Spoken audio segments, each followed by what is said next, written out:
Well, from a secret, undisclosed location, it's time for a Combat Radio holiday show with none other than everyone's favorite director, Mr. Steven Surjik, who's fresh off of, well, something undisclosed he can't speak about, but he's worked on everything from The Witcher to Jack Reacher to Umbrella Academy, and it's time to talk Christmas movies. Steven, how are you?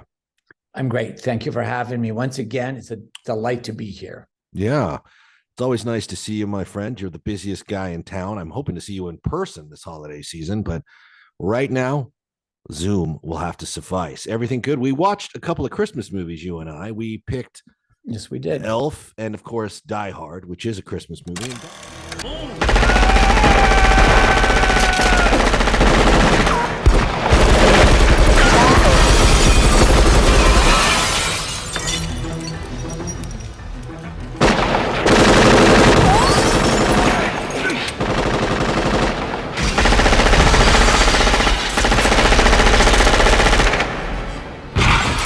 It's one you haven't seen for a while, right? But actually, both of them, believe it or not, I hadn't seen Elf ever. But I'd read the script Really? because it was kicking around when I was a youngster in the business. Yeah. And I also, I'd watched Die Hard a couple of times, I'm sure, but it's always refreshing to see the big action pictures again, see how they work. Yeah, especially when they're really well done. That was a good one. That was definitely. Yeah, we did a Christmas show a while back with some of the terrorists from Die Hard. It was hilarious to hear them bantering in the studio together. It's a book written by Roderick Thorpe, it's technically the sequel to The Detective, which starred Frank Sinatra. What's interesting is Sinatra actually had first right of refusal because of that. So it had to go to Sinatra, who was like 73, 74 at the time. And thank God he passed and had enough sense to say, I'm not climbing through air ducts. I'm sure they Hold it probably a second. It was originally a book called The Detective. No, it's a book called Nothing Lasts Forever, which is a sequel to the book called The Detective, which was a movie with Frank Sinatra. Gotcha.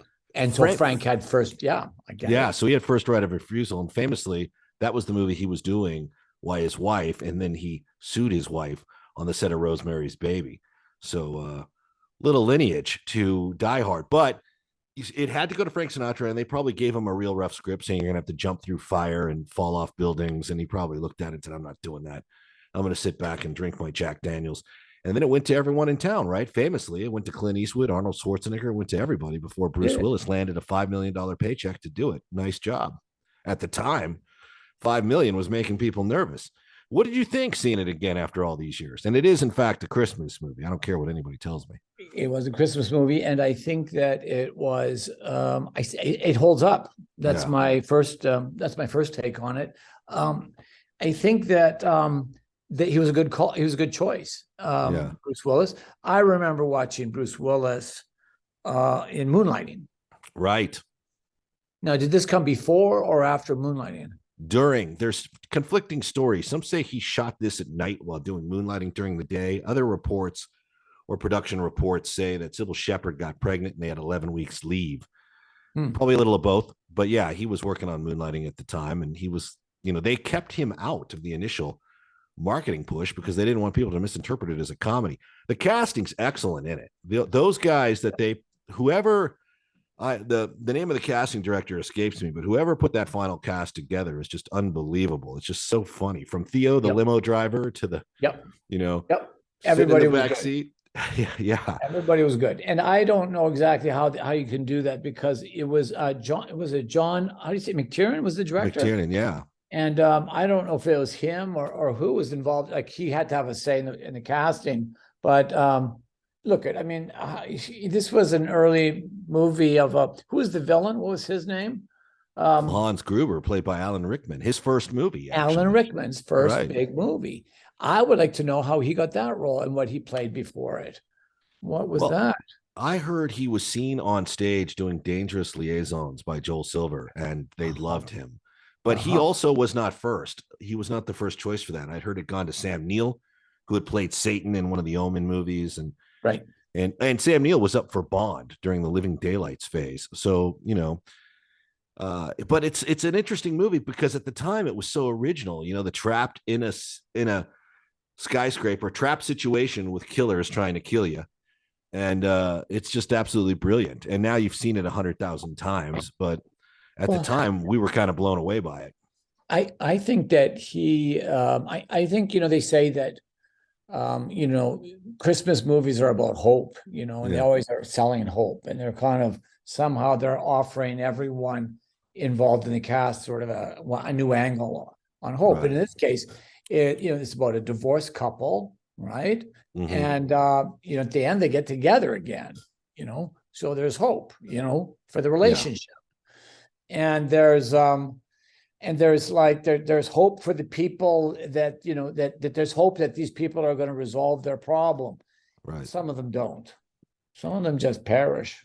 How funny is it to include network news anchors and reporters in the storyline as villains, basically, who don't know what they're talking about? I can get the jump on everybody if I get Sam, a remote. I don't have the new pages. Where's the Harvey, Gladden keep your report? pants on, will you? Sam, look, I'm begging you. Simon's already had a remote thing with that Santa sing-along. I'll tell him to swing by or something. I'm not sitting on this. I don't want to hear it. This is my story. I am can't hear going you. out there. Sam, all right, look, Sam, I tell you what. You don't want to give me a truck? I'll go and I'll steal a truck. Hey, give us a break, Thornburg. Eat it, Harvey. 4, 3, 2, 1. Harvey, we're on the air. Good evening. This is Harvey Johnson. And I'm Gail Wallens, and this is Nightline News at 10. Our top story, hostage terrorist, terrorist hostage, a study in duality. Dr. Haseldorf, what can we expect in the next few hours? Well, Gail, by this time, the hostages should be going through the early stages of the Helsinki syndrome. As in Helsinki, Sweden. Finland. As in Helsinki, Sweden. Yeah.